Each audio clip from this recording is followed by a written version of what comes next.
that cock? It's very good.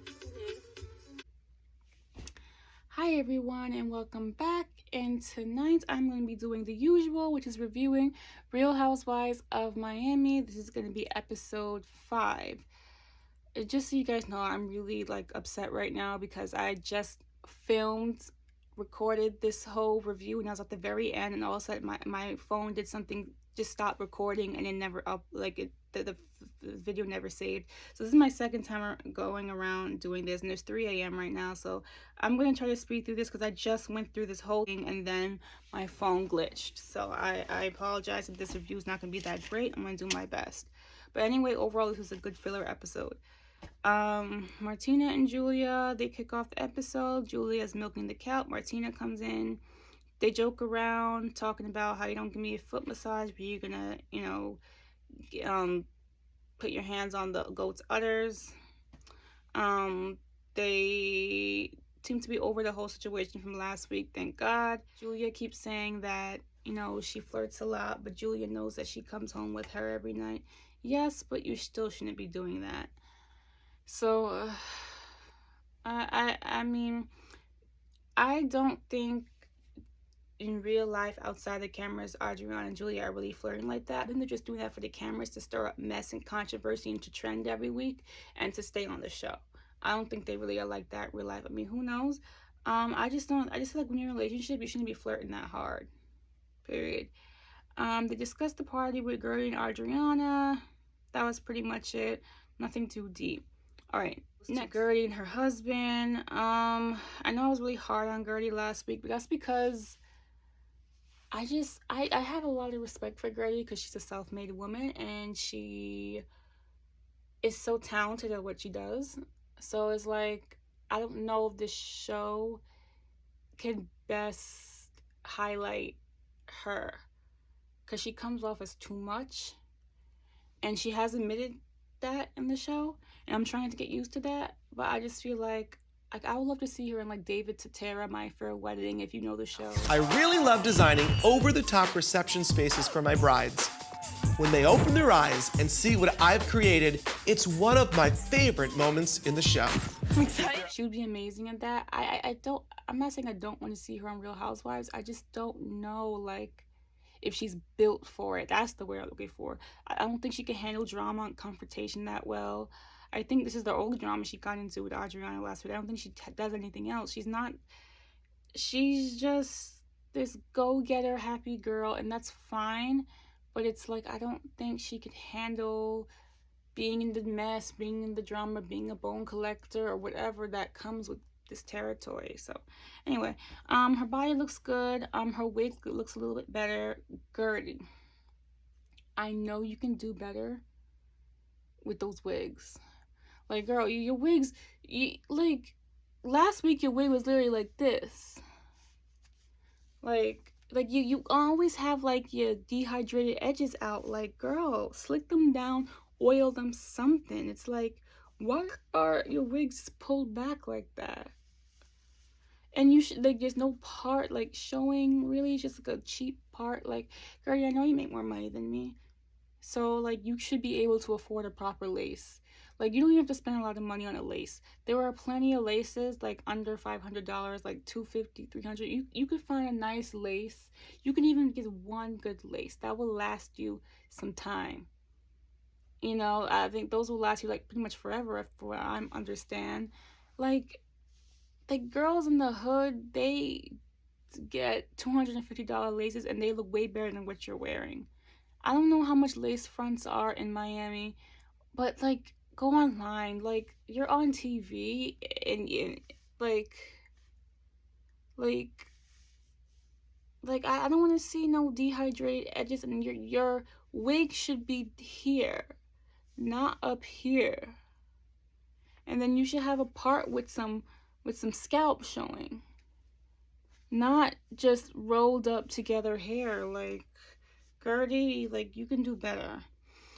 Anyway, then Gertie, so Gertie and her husband, their dynamic is not your typical dynamic. I mean, she's so extra and she talks a lot, and the husband just is a mute, pretty much. If it works for them, I mean, Opposites do attract, I get that. Um, Whatever. Gertie's not that interesting to me. I find her more interesting than Nicole technically, but I don't know. But the part that I really like, my heart sank for Gertie, is when she talked about the earthquake in Haiti and how her brother and her nieces died in that earthquake. I remember the earthquake in Haiti when it happened. I grew up around a lot of Haitians, and I remember going. Okay, so once again, my video cut off, and I am not going to start all over again. So I'm just gonna kick off from where I ended off. I grew up with a lot of Haitians, and I remember going to school and having a lot of classmates talk about how they don't know where their family members are, and they're very worried, and it was really, really serious. So that I do feel for her with that. That's so terrible. All right, next scene. Marisol and Steve. I really love Marisol and Steve. I love couples that have enjoy each other's company, because I feel like a lot of couples don't do that anymore, especially with social media and being on their phones. It's so easy to get distracted without really connecting with your partner. And I really love that. I love the fact that they can just sit there and have a good time with nobody around, and just have a good time. That's what I love. And I love to see Marisol with this guy and in a happier marriage, because in the last previous season she's been married like 2-3 times, never worked out. I remember she was crying one reunion saying, I suck as a wife. Well, you don't. You just need to find the right person, and he seems like he's the right guy. I just love fun couples that just have fun, with each other. They don't need to be surrounded by an entourage to have fun. So I love that. They're getting drunk. They taking martinis or whatever to their head. They getting drunk. Alexia and Todd arrived for 45 minutes late. I like Alexia. I like Marisol. But Alexia, you don't need a bachelorette party. This is what, your third marriage, your fourth marriage? You already had enough bachelorette parties for a lifetime. You don't even need a wedding. Like this whole thing, I want my sons to walk me down the aisle. They did already a couple times. Can we just skip over that? Don't like even to wear a white dress when you're definitely not pure. Like, just, girl, this is not your first marriage. This is not your second marriage. Can we just... The obsession with weddings, like, girl, you don't need a wedding. Can you just go and do a ceremony in that pretty house you have? Can you just go to the courthouse? Why do you need a wedding? And I know you married him already, because I saw the pictures. You, of course, look beautiful because you always look good. Congratulations, but girl, you don't need a wedding. And then Alexia ends off the scene by saying that she cannot marry Todd until her and Peter fix things. All right. So then the next scene is Larsa, Adriana, and Kiki. I felt like seeing Adriana and Larsa together in a scene was kind of weird, because they don't really like mess with each other like that. Like, I know production told them you have to film a scene together, but you can tell like it was just obviously it's a production like setup. But anyway, Adriana comes in, Kiki walks in with a cute daughter, and Larsa pretty much gives advice, or not advice, lessons on how to be a hoe, really and truly. I mean, it's so crazy that Larsa has no skill sets. Like, she doesn't have like an education. She can't really do anything. I don't know if she cooks, I don't know if she cleans, but she knows how to sell sex. She knows how to sell her body. I mean, and like, look, I'm not mad at it. I think she is telling the truth. She does make $10,000 a day. I could believe it, because she knows what she's doing.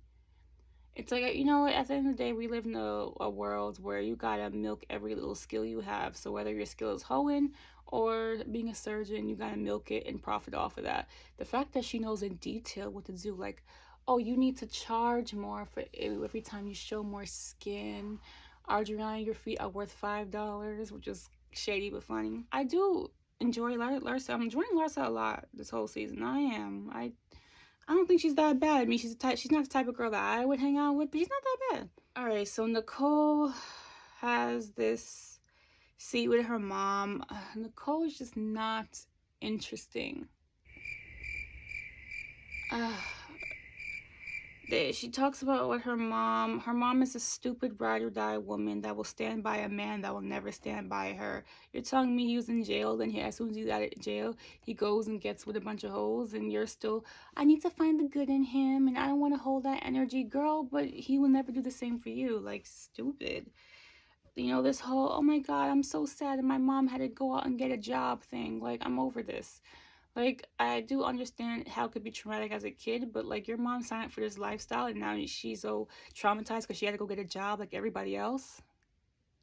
Anyway, yeah, Nicole talks about how her dad pretty much neglected the family after he got out of jail. He started to go be with a bunch of hoes, and the fact that the mom just is like sticking up for him and like riding with him and like speaking on behalf of him and trying to have Nicole and the dad like mend the relationship. Like, shouldn't he be doing this? Why are you doing this on behalf of him? Because he's not gonna do it for you. Why are you this dumb ride or die chick? Like, I don't get it. And then she says, deep down inside, your dad loves you. Deep down inside? Your parents not supposed to love you deep down inside. They're supposed to love you outside, inside. Whatever. Okay, Nicole's just not interesting. Move on. Adriana and Jacob. I love Adriana's 4-month rule, which she doesn't smash into 4 months. That's very smart. Um, one little thing, I really, really love hearing the producers talk during interviews. It's a fun behind the scenes moment that's just enough, not too much, where it's just fun. And the producer was like, Jacob is so hot, which he is. And, you know, just that back and forth. It's really fun. I really love how Peacock is producing this show. I think they're doing a way better job than them on Bravo. I do. So yeah, Adriana goes to buy vintage cars, a 1985 car. Then Julia also meets up with her, and Julia and Adriana talk about the party from last episode, and Adriana agrees to give Jerry another chance. So pretty much, hopefully, I think it's gonna be like next episode, they're gonna kiss and make up. I think Gertie and Adriana are cool because I do see Gertie like commenting under Adriana's page, so that beef is done for, and on Gertie's beef storyline is done because I don't think Gertie gets into any more mess the rest of the season. Could be wrong, but that's it. I'm happy that they just ended it like that. Like they didn't drag it on for too long because like I'm not interested in the Gertie versus Adriana's storyline. That's boring. Like I don't care. Gertie's not that interesting. I respect her, but I find her more interesting than Nicole, but I don't know. Anyway, okay, they're gonna kiss and make up, cool. Todd and Alexia. Alright, Miss Alexia is always with the money. Every guy she's always with has always had the money. That home she lives in is amazing. And then the scene cuts to a scene that didn't make it to the final edit where she's ring shopping with the girls and she picks out a $30,000 ring, 9 carats of diamonds. She always with the money. And then Todd reveals that he had an off-camera conversation with Peter. I love that it was off-camera, but we're going to get to you at the end of this episode. Larsa and Lisa. Both her and Lisa have a conversation pretty much about the trophy wife life. And on one hand, it's like you signed up to be a trophy wife. But at the same time, there's pros and cons with everything. You want to live this rich and lavish lifestyle and be a trophy wife, great. But Larsa really talks about the downsides of it. How she says she woke up one day and wanted to do other things. And Sky didn't want that. No, because you're his trophy wife. When you're a trophy wife, you literally stay in their glass showcase. They put you in there. And the only time you come out is when they have the key to unlock it and take you out. When you're a trophy wife, that's what you're supposed to do. You're not supposed to have a mind of your own. You're not supposed to have your own money. That's why these trophy wives never leave. Because it's like, yes, they cheat. They do terrible things to you, but you're not going anywhere. You're already addicted to the lavish life. And then on top of that, where are you going to go? You don't have a job. You don't have skills. That's why these men rip and run through the streets the way they do. Because they know that you're not going anywhere. Because you can't go anywhere. You have the kids. And like, we don't have... All your bank accounts are shared with him. He funds everything. Where are you going to go? You can't afford your own place. Where are you going to go? And it's like, you're stuck in a dollhouse. You are a doll. It's like, yes, you have all the luxury. You have the lavish clothes, shoes, furs, whatever the heck. But you don't have anything outside of that. Because as soon as he comes home, you have to cater to his will. Because you have no choice. He's funding you. He's funding your lifestyle. He gave you this life. And then you have to slave away and then have his kids. So, you know, he has a generation and people to inherit, what do you call it? He has a legacy to leave behind. It's all about him. So, and then Lenny, I mean, like Lisa talks about her struggles with Lenny, because sometimes Lenny talks about how she's lazy. And I do agree with Lenny. I mean, up until you became a mom, you were lazy. I mean, I like Lisa, but let's be honest. Lisa, again, same with Larsa. You don't have any skills. You don't really have education. You don't have a job. What do you bring to Lenny and your relationship other than a pretty face? Now you're a mom, so it's different. You bring something else, but it's like, what do you bring? It's like, I can understand why Lenny can get frustrated, because it's like he's working 12-hour shifts, doing countless surgeries all day long. He comes home and his wife is just sitting back. Hi, honey. I just had a great 12-hour sleep. I slept until 3 o'clock this afternoon. I got my nails done and yada, yada, yada. I went shopping.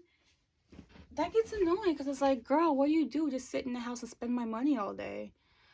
This is, and you know, she's a mom now. Now, being a mom is a job, is a very hard job. So, like, yes, now you're a mom, but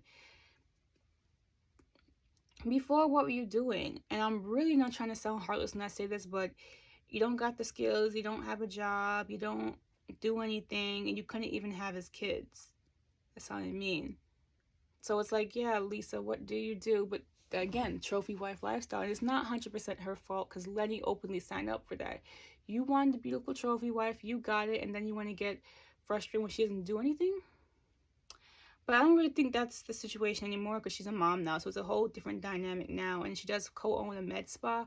I don't know how involved she is in the med spa when it comes to like the brains behind it, but at least she's doing more with her life now, and she's not just sitting around shopping all day. She did say that the old Lisa would spend money and now she invests it. But yeah, I did like this conversation because it between the two, because they really talked about what it's really like to be a trophy wife. You're stuck in a house all day, and then for Lisa, it's like your man's tired and working home, and it's like, oh, but what do? You're just sitting down being lazy. But anyway, all right, Anthony and Nicole. They're just uninteresting. I really don't even care to talk about it. They go to dinner. They're very picky orderers. Like, oh, I want charred octopus and I want this cut in half, whatever. I hate people like that. She wants her son to have a relationship with her father. The one thing I could say is that I found it very rude when her and Anthony were talking about Adriana's event and how it wasn't done right, because she didn't have enough vodka. Like, not all people are into having just big open bars and tons of alcohol everywhere at events. Not everybody's into that. So I thought that was rude. And you're talking about when he's, you know, how everything was done. Like, whatever, you're just not interesting anyway. Alright, so now we're getting to the main part. There's a scene, Alexia, Todd, Peter, Frankie. Before I go into it, I just want to... I get really frustrated when I see people making comments like, Peter's a jerk, Peter's this, he's wrong, Todd should get him, yada, yada, yada. It's like, yes, I agree, Peter's a jerk, but people are not really understanding the severity and how traumatic this situation is. Like, I put my notes away because it's just me talking. You have to understand, when Frankie got into that accident, that was the day Frankie died. Not physically, but that personality, who Frankie was, died. And when Frankie woke up from that coma, a new person came into his body. Frankie is not Frankie anymore. And that is a very hard pill to swallow, especially when you know that just hours ago, he was just fine. He was the same regular person. And to know that just in that split second, You're having doctors turn to you and tell you that your loved one has permanent brain damage and will never be the same ever again. That's a very hard pill to swallow, and 9 times out of 10, that pill will never be swallowed. People need to really get that when it's coming to Peter. I'm going to get to Peter in a second. I can relate to Alexia a little bit because I have been in a situation similar to that where I have had doctors literally turn to me and say, your loved one's never going to walk again or talk again or see again. I've had a situation like that. And what's so devastating about it is not just the shock of it all, but it's like just hours ago they were fine. And now to know that they're not, in just that split second, everything is gone. And then it's like Frankie, it's like when Frankie woke up from that coma, now Alexia and Peter has to get to know this new person and to grieve the fact that Frankie is essentially gone. So when Peter was crying, I'm not gonna lie, I was crying during that whole thing because I really felt it. Oh God, my eyes are like watering now. I think the issue with Peter when it comes to Frankie is that Peter wants his brother back and he wants to experience brother time with his brother like how most brothers do. Yes, it is irresponsible for him to take his brother out drinking or smoking. It is. But I think Peter's doing that because he's so desperate to have that brother relationship that most people have. Like, Peter is never going to have the ability, like what most of us have with our siblings, to hang out with his sibling on a regular, go out to the bar, get drunk, rip and run through the streets. Like, he wants to have that. And, he wants to have that experience. Peter is never going to have the type of brother that he can just bond with and really have deep conversations and go out and be reckless. He can't do that because of what somebody did to Frankie years ago by running him over with a car. That's very hard. So when you guys are looking at Peter and wondering why he's crying, that's why he's crying. We take advantage of things like going out and hanging out with our siblings or our parents or whatever, but it's like Peter's never gonna get that. So when Peter, yes, it's irresponsible for him to do that, but I think Peter just really, really wants his brother back. The old Frankie, the first Frankie, not this new person that's using is in his body that's a damn robot. Think about it.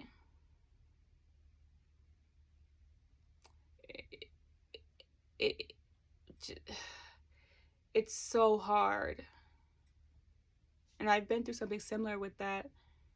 To see somebody you care about like that, like, and to know they'll never be the same again. Like, you just want to bond with your brother and do all the stupid things brothers and siblings do, and you can't do that.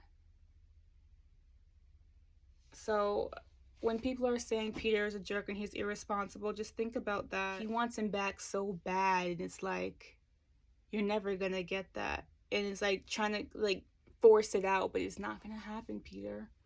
But anyway, Todd and Peter talk. Todd is just so insensitive, and he does this Karen thing. He's like, you drugged him. It was a mistake. It was irresponsible, yes. And I actually do get what Todd's saying. He's always picking up the pieces. You always doing reckless things, and I have to fix it. So I get it. But like, it's like, for you to say things like to Alexia and Peter about how they've done nothing to make things better, how dare you? Because I know if this is one of your daughters, you would be the same way. Like I said, for in a split second, a doctor turned to them and said, your son will never have the same quality of life. Your son has permanent damage. In just that 1 second, when you know hours ago he was fine. That's such a hard pill to swallow that probably they will never swallow. How dare you say stuff like that? I've been through something like that. It's so traumatic. How dare you? Like, I'm so disgusted with how he was saying things like that. The fact that he so openly disrespects her and his sons, I don't know why Lexi didn't come up and just slap him across the face. How dare you talk to her sons like that? Yes, Frankie could use some more help around the house. And whatever therapy he needs, speech therapy, whatever therapies he needs. But you don't have to sit here and be like, oh, he's disabled. Get him some help. I don't know why Alexa hasn't smacked him. I don't even really want to go into too much detail because it just bothers me. You literally disrespect. It just flies out of his mouth so casually how he is so ready to disrespect her sons and her. And when Peter cries, I feel it because, oh, my eyes are getting misty. I feel it because I could just see it in him. He just wants to have brother time and he can't. At least not the way he wants to. But anyway, I'm sick of him calling Peter a loser, even though he may be right. It's like, this is not your son. And like I said, I do understand what Todd is saying, but he's just so disrespectful and insensitive. I know if this happened to Todd's daughter, which I hope it never does, he would crumble. That's all I have to say. That was the end of the episode. They all oddly hug it out after that very tense conversation. I hope things get better. We'll see. And that's the end of my review. So sorry. I know this video is going to be very choppy and edit. I'm sorry. My camera is just doing a lot of weird things. And I just can't get one straight video recorded. So that's it for now. I'll see you guys next time. I am going to start uploading more and talking about different topics and doing all that, so look out for that soon. And thank you for watching. Please like or dislike this video and keep it going. Chat with me. What do you guys think? Bye.